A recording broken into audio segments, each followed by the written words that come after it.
अखण्डमण्डलाकारं व्याप्तं येन चराचरं तत्पदं दर्शितं येन तस्मै श्रीगुरुवे नमः।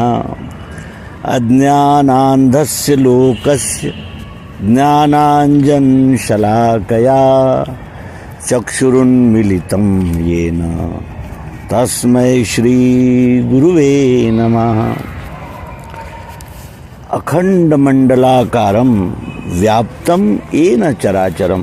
अखंड मंडलाकार इस विश्व में चराचर में व्याप्त, अखंड मंडलाकारम व्याप्तम येन चराचरम। और एक क्षण में केवल उन्होंने इस प्राकृतिक शक्ति से, प्राकृतिक परमात्मा से परिचय करा दिया। चक्षुरुन्मीलितम येन, आंखें झपकते न झपकते, कोई शास्त्र नहीं पढ़ना पड़ा, कोई उपासना नहीं करनी पड़ी, कोई उपवास नहीं करने पड़े, कोई तीर्थ नहीं करने पड़े, कुछ भी नहीं करना पड़ा। और आंख झपकते ही वो मिल गया जो अखंड मंडलाकार चराचर में एक एक कण में पूर्णतः उपस्थित है, उपस्थित था और उपस्थित रहेगा। वही इस सृष्टि का कारण परमात्मा, जिसका परिचय सद्गुरु ने कराया।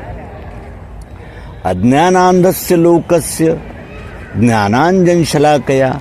इस लोक यानी सर्वसामान्य परंपरागत अनेक प्रकार के अंधविश्वासों, अंधानुकरणों और जिसे कहा जाएगा कि सुनी हुई बातों पर विश्वास करने वाले, जिसमें कितने ही प्रकार के सांप्रदायिक अपने अपने जिसे कहा जाएगा कि निष्ठाओं पर, श्रद्धाओं पर कायम रहने वाले, अखंड मंडलाकारम व्याप्तम येन चराचरम तत्पदम दर्शितम येन तस्मै श्री गुरुवे नमः। अज्ञानान्धस्य लोकस्य ज्ञानाञ्जनशलाकया चक्षुरुन्मीलितं येन।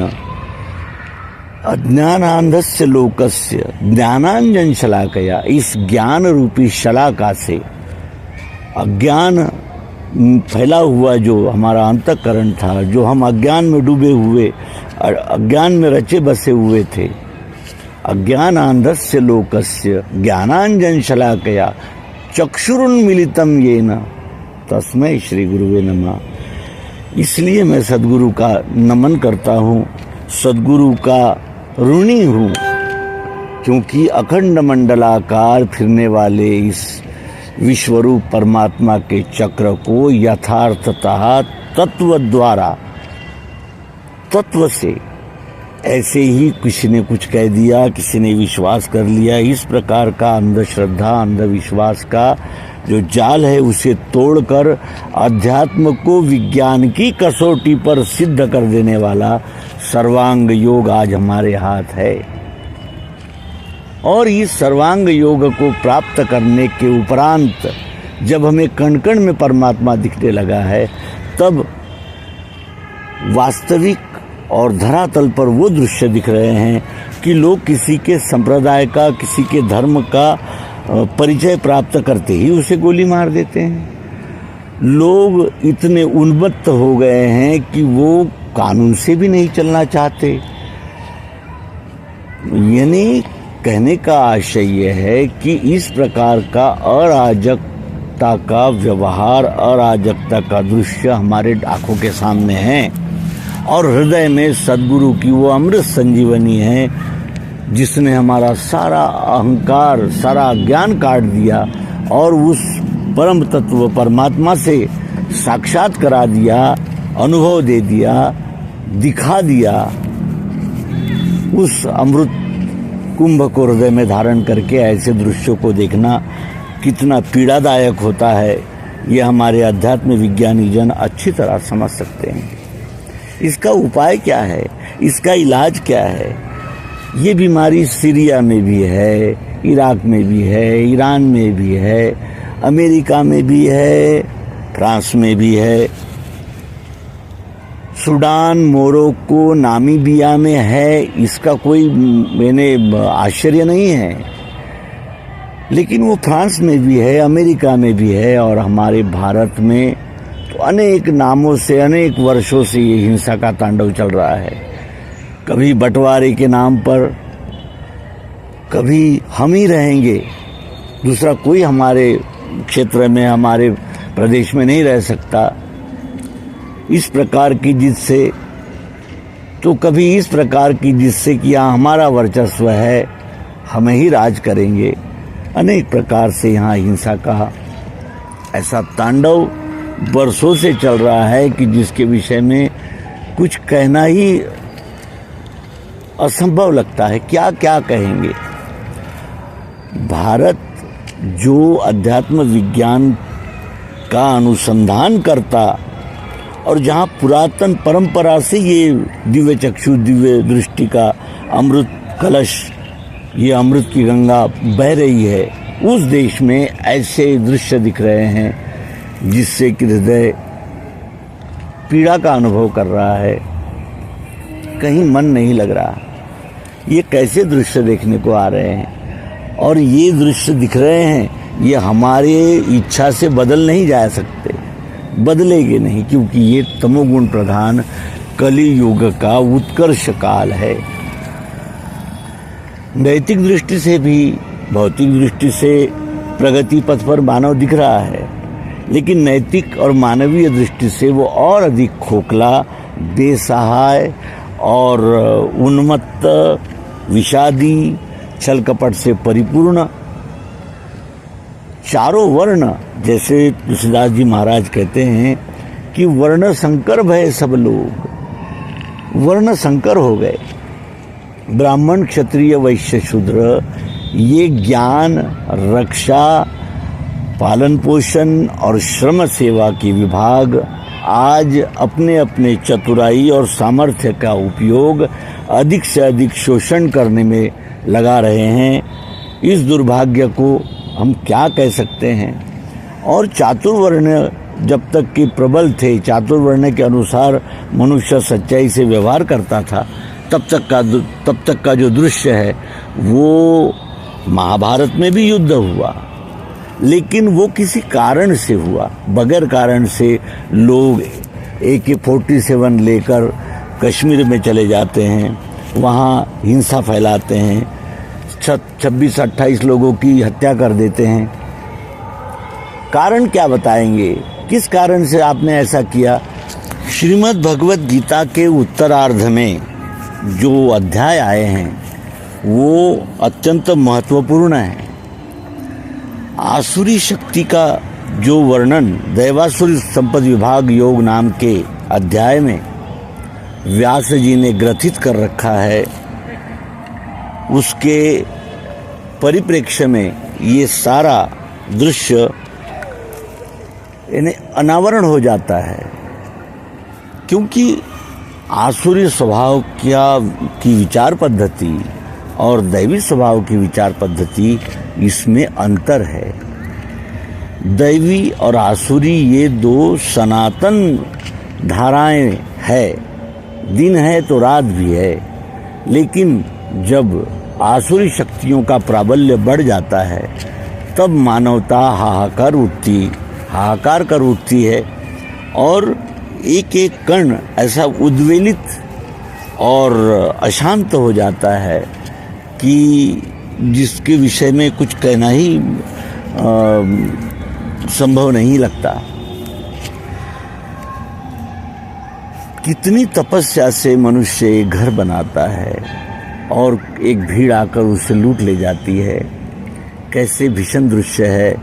और झुंडशाही की जो ये परंपरा दिख रही है वो तो रावण और कंस को भी लजाने वाली है।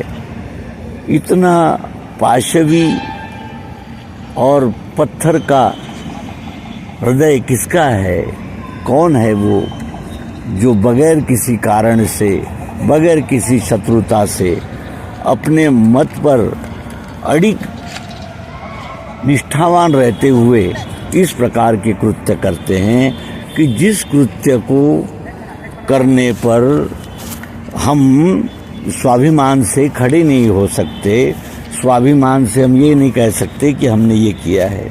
इतना दुर्दांत कार्य करने वाले कितने आसुरी स्वभाव के होंगे।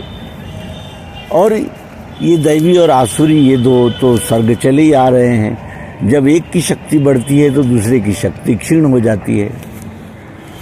आसुरी शक्तियों का बल बढ़ गया है और जो दैवी शक्तियां हैं वो अनेक इन रुकावटों और दैवी शक्तियां संगठित नहीं है। संतों का, सज्जनों का संगठन ये दुर्लभ होता है और राक्षसी आसुरी वृत्तियों का संगठन जल्दी हो जाता है, क्योंकि वो ऐसा संगठन है कि जिस संगठन में उन्मत्तता है और एक प्रकार का उग्र यानी अभिमान है और इसलिए उनका संगठन हो जाता है। दैवियों का, दैवी संपत्ति का जब संगठन हो जाएगा, आसुरियों का संगठन हो सकता है तो दैवी संपत्ति का भी संगठन हो सकता है। वो जितनी निष्ठा और कर्मठता और अपने लक्ष्य के प्रति जागरूकता रखकर यदि हम सज्जनों का, दैवी संपत्ति का संगठन खड़ा कर सके और उस संगठन के माध्यम से इन आसुरी प्रवृत्तियों का सामना, इन आसुरी प्रवृत्तियों का दमन, ये अत्यंत आवश्यक है। और यदि हम ये नहीं करेंगे तो केवल झंडों के साथ रैलियां निकालकर या मोमबत्ती जलाकर या निषेध करके इनके हृदय में कोई परिवर्तन होगा, ये असंभव लगता है। क्योंकि ये केवल हिंसा की और छल कपट की और जिसे कहा जाएगा कि अमानुषता की ही विद्या जानते हैं और इन्हीं विद्याओं से इनको हम परास्त कर सकते हैं। अहिंसा का जो अर्थ हमने लिया है वो ये नहीं है कि हम तब भी हिंसा यानी तब भी प्रतिकार न करें जब कोई हमारे यानी अस्तित्व पर ही आघात करने लगे। भगवान श्री कृष्ण जी को कुछ लोग, कुछ संप्रदायों में दोषी माना जाता है कि उन्होंने युद्ध लादा, युद्ध करवाया। लेकिन क्या युद्ध के सिवाय अन्य कोई मार्ग था?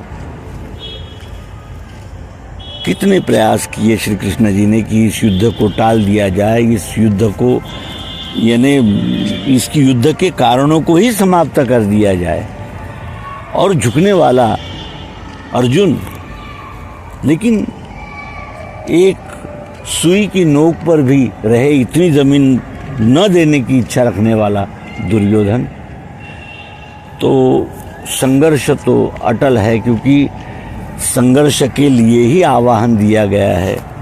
और आशा है कि ब्राह्मण, क्षत्रिय, वैश्य और शूद्र, इस विश्वरूप परमात्मा की ये चार भुजाएं हैं। इन चार भुजाओं से इस आसुरी तत्वों का, इस आसुरी प्रवृत्ति का निर्दालन होगा, दमन होगा और फिर ये मानवता प्रेम, आनंद, सहजीवन और स्थायी शांति की ओर अपना मार्गक्रमण करेगी।